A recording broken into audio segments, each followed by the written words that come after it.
Hello guys, स्वागत है आप सभी का आपका अपने यूट्यूब चैनल एनाटॉमी क्लासेस पर। तो जैसा कि आप सभी जानते हैं कि हमने उस दिन चैप्टर 7 पढ़ा था, तो आज हम चैप्टर 8 पढ़ने वाले हैं और चैप्टर का नाम है फ्रेंड्स अशोक, एक अनोखा सम्राट जिसने युद्ध का त्याग किया। चलिए देखते हैं फ्रेंड्स किस चैप्टर में क्या दिया हुआ है। एक बहुत बड़ा राज्य, एक साम्राज्य। राज्य से बड़ा होता है फ्रेंड्स साम्राज्य। तो हम जिन शेरों के चित्र रुपए पैसों पर देखते हैं उनका एक लंबा इतिहास है। जैसे फ्रेंड्स आप अभी कोई नोट में देखेंगे तो वहां पे शेरों का चित्र बना हुआ रहता है, या कोई सिक्के पे देखिए उन्हें पत्थरों को काट कर बनाया गया और फिर उन्हें सारनाथ में एक विशाल स्तंभ पर स्थापित किया गया था। फ्रेंड्स सारनाथ कहाँ पे है? तो वो वाराणसी में है। इतिहास के महानतम राजाओं में से एक अशोक के निर्देश पर इसके जैसे कई स्तंभों और पत्थरों पर अभिलेख उत्कीर्ण किए गए हैं। अभिलेख का मतलब आपको समझ में आता है फ्रेंड्स, जो पत्थर पर उत्कीर्ण किए हुए रहते थे। इसके पहले कि हम यह जाने कि इन अभिलेखों में क्या लिखा है, यह समझने की कोशिश करें कि उनके राज्य को साम्राज्य क्यों कहा जाता है। अशोक जिस साम्राज्य पर शासन करते थे उनकी स्थापना उनके दादा चंद्रगुप्त मौर्य ने लगभग 2300 साल पहले की थी। तो फ्रेंड्स कभी भी अगर आपको पूछा जाए कि मौर्य वंश की स्थापना किसने की थी, तो चंद्रगुप्त मौर्य ने की थी। चाणक्य या कौटिल्य नाम के एक बुद्धिमान व्यक्ति ने चंद्रगुप्त की सहायता की थी। चंद्रगुप्त की सहायता किसने की थी फ्रेंड्स? तो चाणक्य या कौटिल्य। ऑप्शन में आपको दोनों या अलग अलग दिया जा सकता है, तो आप नाम इसमें देख के आप पहचान सकते हैं। चाणक्य के कई विचार हमें अर्थशास्त्र नाम की किताब में मिलते हैं। देखिए फ्रेंड्स, ये जो अर्थशास्त्र की जो पुस्तक है वो एक्चुअल में इकोनॉमिक्स की बुक नहीं है, उसमें राजनीति के बारे में दिया गया है। और उसके लेखक कौन थे फ्रेंड्स? तो उसके लेखक थे चाणक्य। वंश का मतलब क्या होता है? जब एक ही परिवार के कई सदस्य एक के बाद एक राजा बनते हैं तो उन्हें एक ही वंश का कहा जाता है। मौर्य वंश में 3 महत्वपूर्ण राजा हुए। कौन कौन? तो चंद्रगुप्त, उसका बेटा बिंदुसार और बिंदुसार का पुत्र अशोक। आगे है फ्रेंड्स, देखिए ये सब थोड़ा इंपॉर्टेंट है तो इसको याद रखिएगा कि मौर्य वंश के 3 महत्वपूर्ण राजा थे। कौन कौन? तो चंद्रगुप्त, बिंदुसार और अशोक। उसके बाद है फ्रेंड्स, साम्राज्य में बहुत से नगर थे। तो यहाँ एक दिया गया है मानचित्र, उसमें हम देखेंगे। इनमें साम्राज्य की राजधानी पाटलिपुत्र, उज्जैन और तक्षशिला जैसे प्रमुख नगर थे। तक्षशिला उत्तर पश्चिम और मध्य एशिया के लिए आने जाने का मार्ग था। तो फ्रेंड्स ये जो चैप्टर में पढ़ा रही हूँ उसका स्क्रीनशॉट आपको मिल जाएगा, मेरे वीडियो में शो करता होगा, तो आप वहां पे देखिए, वहां पे दिखता होगा आपको कि तक्षशिला जो है वो उत्तर पश्चिम और मध्य एशिया के लिए आने जाने का मार्ग था। तो ये इंपॉर्टेंट है फ्रेंड्स, अगर पूछा जाएगा कि उत्तर पश्चिम और मध्य एशिया के लिए आने जाने का मार्ग कहाँ से होकर गुजरता था, तो तक्षशिला से। दूसरी तरफ उज्जैन उत्तरी भारत से दक्षिणी भारत तक जाने वाले रास्ते में पड़ता था। उज्जैन कहाँ पे है फ्रेंड्स? तो वो मध्य प्रदेश में है। शायद नगरों में व्यापारी, सरकारी अधिकारी और शिल्पकार भी रहा करते थे। साम्राज्य के बहुत बड़े क्षेत्रों में किसानों और पशुपालकों के गांव बसे हुए थे। मध्य भारत जैसे इलाकों में ज्यादातर हिस्सा जंगलों से भरा हुआ था। मध्य भारत में जैसे इलाकों में ज्यादातर हिस्सा जंगलों से भरा हुआ था। वहां पर लोग फल फूल का संग्रहण और जानवरों का शिकार करके जीविका चलाते थे। अभी भी बहुत कोई आदिवासी होते हैं जो फ्रेंड्स अपना जीवन यापन इसी तरह करते हैं। साम्राज्य के अलग अलग इलाकों में भिन्न भिन्न भाषाएं बोलते थे। ये जो साम्राज्य अभी भी क्या होता है फ्रेंड्स कि जिस तरह का स्टेट है वहां पे लोग अलग अलग भाषाएं बोलते हैं, वहां की रीतियां अलग अलग हैं। तो पहले भी वहां पे था क्या फ्रेंड्स कि साम्राज्य के अलग अलग इलाकों में अलग अलग लोग भाषाएं बोलते थे। वे शायद अलग अलग प्रकार का भोजन भी करते थे और यहाँ तक कि अलग अलग किस्म के पोशाक भी पहनते थे। राज्य साम्राज्य से कैसे भिन्न है? तो यहाँ पे दिया गया है क्योंकि साम्राज्य राज्यों से बड़े होते हैं। जो साम्राज्य होते हैं वे राज्य से क्या होते हैं फ्रेंड्स? तो वो बड़े होते हैं और उनकी रक्षा के लिए बड़ी सेनाओं की जरूरत होती है। अगर बड़ा साम्राज्य राज्य से अगर बड़ा साम्राज्य होता है और वो बड़ा साम्राज्य की देखरेख के लिए क्या होता है फ्रेंड? तो बड़ी सेना की आवश्यकता पड़ती है। इसलिए सम्राटों को राजाओं की तुलना में ज्यादा संसाधनों की जरूरत होती है। जो सम्राट होते हैं उनको राजाओं की तुलना में ज्यादा संसाधनों की जरूरत पड़ती थी। इसी कारण उन्हें बड़ी संख्या में कर इकट्ठा करने वाले अधिकारियों की जरूरत होती है। तो फ्रेंड्स उसके आगे है साम्राज्य का प्रशासन, यानी साम्राज्य में जो प्रशासन वो कैसे चलता था। क्योंकि मौर्य साम्राज्य बहुत बड़ा था, इसलिए अलग अलग हिस्सों पर अलग अलग ढंग से शासन किया जाता था। पाटलिपुत्र और उसके आसपास के इलाकों पर सम्राट का सीधा नियंत्रण था। जो सामने वाला इलाका था, तो वहां पे क्या था फ्रेंड्स कि वहां पे सम्राट खुद ही शासन किया करते थे। इसका मतलब यह हुआ कि इस इलाके में गांव और शहरों के किसानों, पशुपालकों, शिल्पकारों और व्यापारियों से कर इकट्ठा करने के लिए राजा अधिकारियों की नियुक्ति करता था। जो राजा द्वारा जो अधिकारी नियुक्त किए गए थे, वे लोग क्या करते थे, वहां से कर इकट्ठा करते थे। जो राजा के आदेशों का उल्लंघन करते थे, अधिकारी उनको सजा भी देते थे। इनमें से कई अधिकारियों को वेतन भी दिया जाता था। जैसे अभी हम लोग कोई भी कर्मचारी होते हैं तो उनको भारत सरकार जो होती है उसको क्या करती है, उनको उनका पेमेंट पे करती है। तो उसी जैसा पहले जो अधिकारी होते थे वहां पे क्या होता था फ्रेंड्स कि उसको भी पेमेंट दिया जाता था। संदेश वाहक एक जगह से दूसरी जगह घूमते रहते थे और राजा के जासूसी अधिकारियों के कार्यकलाप पर नजर रखते थे। इन सब के ऊपर सम्राट था, जो राज परिवार एवं वरिष्ठ मंत्रियों की सहायता से सब पर नियंत्रण रखता था। मौर्य साम्राज्य के भीतर कई छोटे क्षेत्र या प्रांत थे। इन पर तक्षशिला या उज्जैन जैसी प्रांतीय राजधानियों से शासन किया जाता था।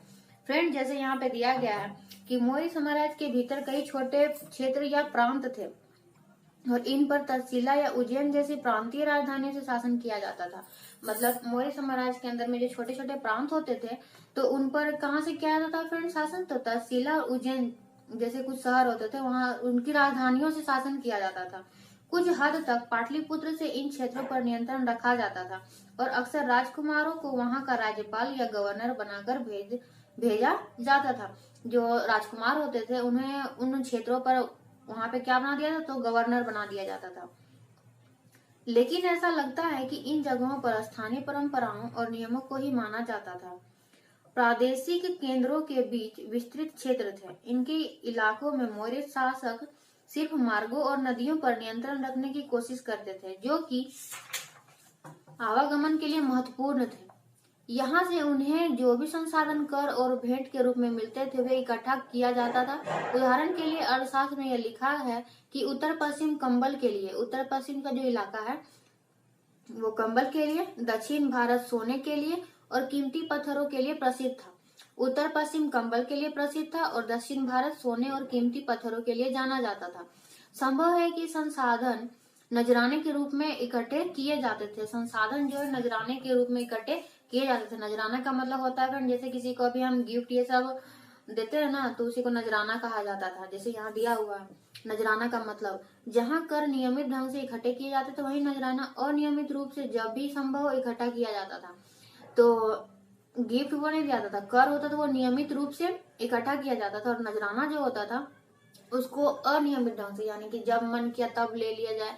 ऐसे नजराने विविध पदार्थों के रूप में प्राय ऐसे लोगों से लिए जाते थे जो इसे स्वेच्छा से इसे देते थे। जैसे अभी हम किसी को गिफ्ट देते हैं तो वो जबरदस्ती थोड़े होता है, हम अपने मन से देते हैं। तो उसी तरह जो पहले होता था तो उन लोग जो नजराना देते थे वे अपने मन से देते थे। आगे है फ्रेंड्स, राजधानी में सम्राट एक छोटा सा जगह बना हुआ है और उसमें लिखा गया है मेगासनीज चंद्रगुप्त के दरबार में पश्चिम एशिया के यूनानी राजा सेल्यूकस निकेटर का राजदूत था।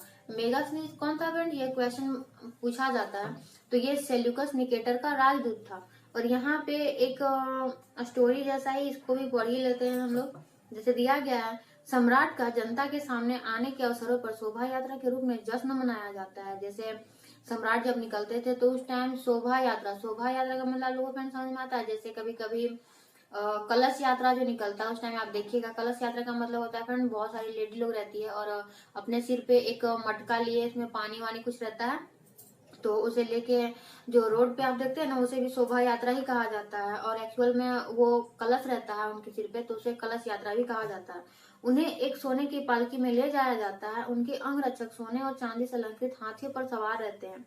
कुछ अंगरक्षक पेड़ों को लेकर चलते हैं। इन पेड़ों पर प्रशिक्षित तोतों का एक झुंड रहता है। जो पेड़ रहते हैं वहां पे जो तोते रहते हैं ना वो प्रशिक्षित रहते हैं, यानी कि ट्रेनिंग उन्हें दिया रहता है। जो सम्राट के सिर के चारों तरफ चक्कर लगाता रहता है। राजा सामान्यतः हथियारबंद महिलाओं से घिरे होते हैं। वे हमेशा इस बात से डरते हैं कि कहीं कोई उनकी हत्या करने की कोशिश ना करे। उनके खाना खाने से पहले खास नौकर उन खाने को चखते हैं वे लगातार 2 रात एक ही कमरे में नहीं सोते थे। मतलब फ्रेंड्स कि पूरी तरह से क्या सेफ्टी है फ्रेंड्स कि अगर सम्राट खाना भी खा रहे हैं तो उससे पहले उसका जो नौकर रहेगा वो खाना खाएगा, ताकि उसमें क्यों खाएगा, तो उसमें शायद कोई अगर जहर मिला दिया है तो वो सब चेक करने के लिए। तो आगे है फ्रेंड, देखिए दिया गया है, यह एक विशाल और खूबसूरत नगर है। पाटलिपुत्र के बारे में कहा जा रहा है फ्रेंड्स, यह एक विशाल प्राचीर से घिरा है जिसमें 570 बुर्ज और 64 द्वार है। 2 और 3 मंजिल वाले घर लकड़ी और कच्ची ईंटों से बने हैं। राजा का महल भी काठ से बना है। काठ का मतलब है फ्रेंड्स लकड़ी, जिसे पत्थर की नक्काशी से अलंकृत किया गया है। यह चारों तरफ से उद्यानों और चिड़ियों के लिए बने बसेरों से घिरा हुआ है। और अंततः देखिए फ्रेंड्स, उसके बाद ये तो छोटा सा टॉपिक था, उसके बाद में जो दिया गया है, और अंततः जंगल वाले इलाके आते थे, यानी कि जो हम लोग जाने कि दक्षिण भारत में सोने और कीमती पत्थरों के लिए प्रसिद्ध था, तो उसके आगे ये है, और अंत में जंगल वाले इलाके आते थे। वहां रहने वाले लोग काफी हद तक स्वतंत्र थे। उनसे यह उम्मीद की जाती थी कि वे मौर्य पदाधिकारियों को हाथी, लकड़ी, मधु और मोम जैसी चीजें लाकर दें। वे मौर्य पदाधिकारियों को हाथी मतलब जो लोग जंगल में रहते थे तो वो जंगल से क्या लाके दे सकते थे, तो हाथी, लकड़ी, मधु और मोम जैसे चीजें लाकर दे सकते थे, क्योंकि वो सोना का सिक्का थोड़ा लाके देंगे। अशोक एक अनोखा सम्राट। अगला टॉपिक है फ्रेंड्स, अशोक मौर्य वंश के सबसे प्रसिद्ध शासक थे। मौर्य वंश का सबसे प्रसिद्ध शासक कौन था फ्रेंड्स, तो अशोक। वह ऐसे पहले शासक थे जिन्होंने अभिलेखों द्वारा जनता तक अपने संदेश पहुंचाने की कोशिश की। अभिलेख, अभी मैं फिर समझा रही हूँ आपको कि अभिलेख जो है वो पत्थर पे खुदे हुए रहते थे। अशोक के ज्यादातर अभिलेख प्राकृत भाषा और देवनागरी लिपि में है। अगर आपको पूछा जाए कि अशोक का जो अभिलेख है वे कौन सी भाषा में है, तो प्राकृत, और लिपि कौन सी है फ्रेंड्स, तो देवनागरी। आगे है फ्रेंड्स, ये कलिंग का युद्ध का वर्णन किया गया है। तो कलिंग, कलिंग का जो अभी नया नाम है फ्रेंड्स तो वो है उड़ीसा, और पहले नाम था कलिंग। तो वही है फ्रेंड्स कि छोटा सा स्टोरी है, कुछ ज्यादा इम्पोर्टेंट तो है नहीं, तो ये आपको पढ़ सकते हैं। और इसमें एक लाइन है जो आपके लिए इम्पोर्टेंट है। तो धर्म जो शब्द है संस्कृत शब्द है और उसका अर्थ होता है धर्म। धर्म का प्राकृत रूप है कौन, तो धर्म, और धर्म का मतलब ये होता है फ्रेंड्स धर्म होता है। आगे है फ्रेंड्स, अशोक का कलिंग युद्ध। कलिंग तटवर्ती उड़ीसा का प्राचीन नाम है। अभी मैंने बताया था आपको कि उड़ीसा का प्राचीन नाम क्या है फ्रेंड, तो कलिंग। अशोक ने कलिंग को जीतने के लिए युद्ध लड़ा, लेकिन युद्ध जनित हिंसा और खून खराबा देखकर उन्हें युद्ध से वितृष्णा हो गई। उन्होंने निर्णय लिया कि वे भविष्य में कभी भी युद्ध नहीं करेंगे।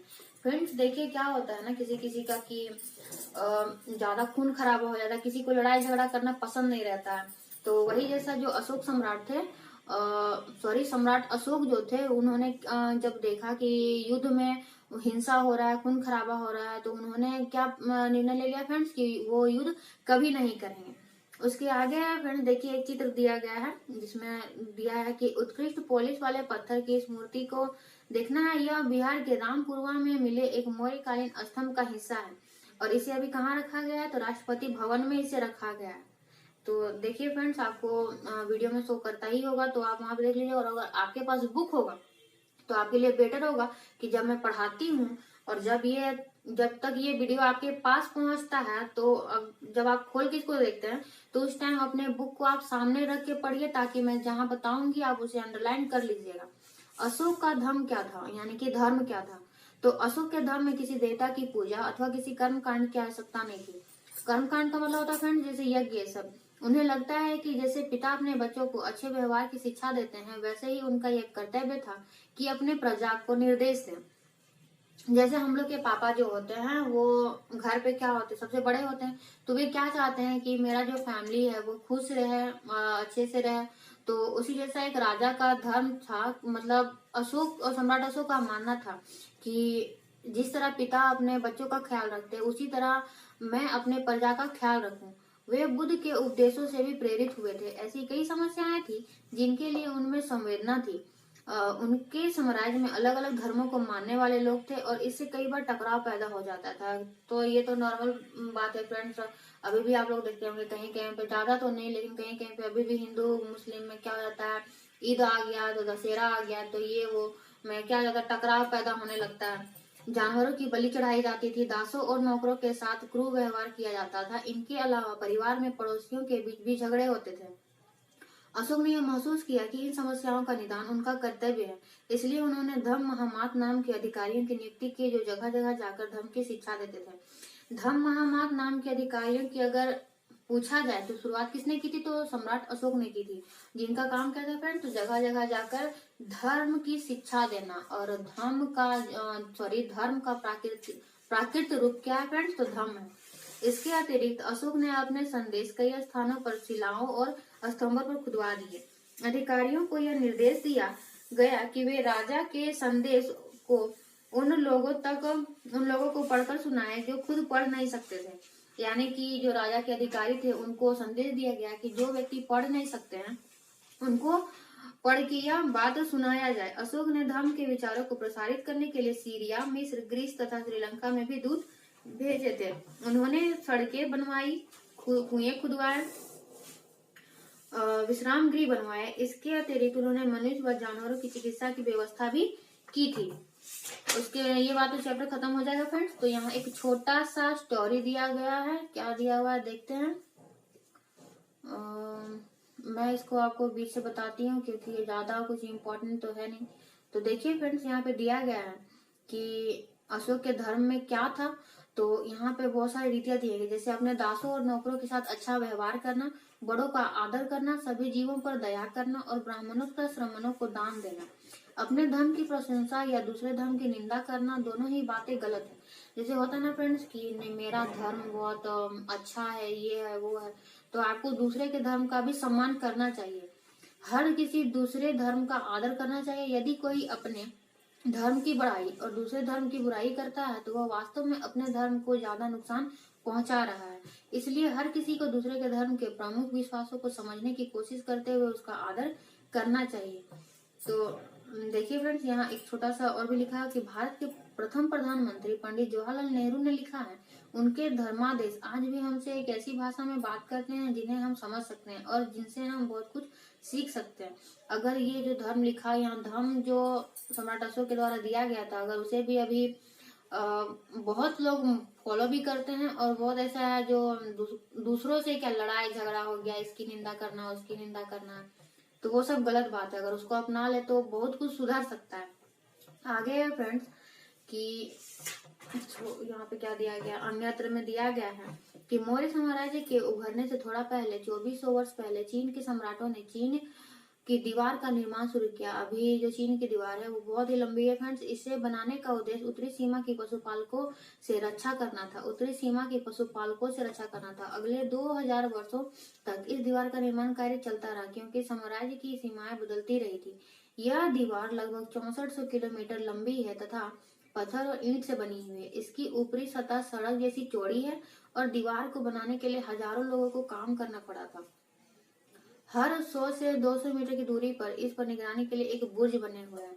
बुर्ज यानी कि जो छोटा छोटा है किला जैसा नहीं दिखता, उसी को बोला गया है। पड़ोसी देशों के प्रति अशोक का रवैया चीनी सम्राटों के रवैये से कैसे भिन्न था, तो इसका आंसर आप हमें कमेंट करके बताइएगा।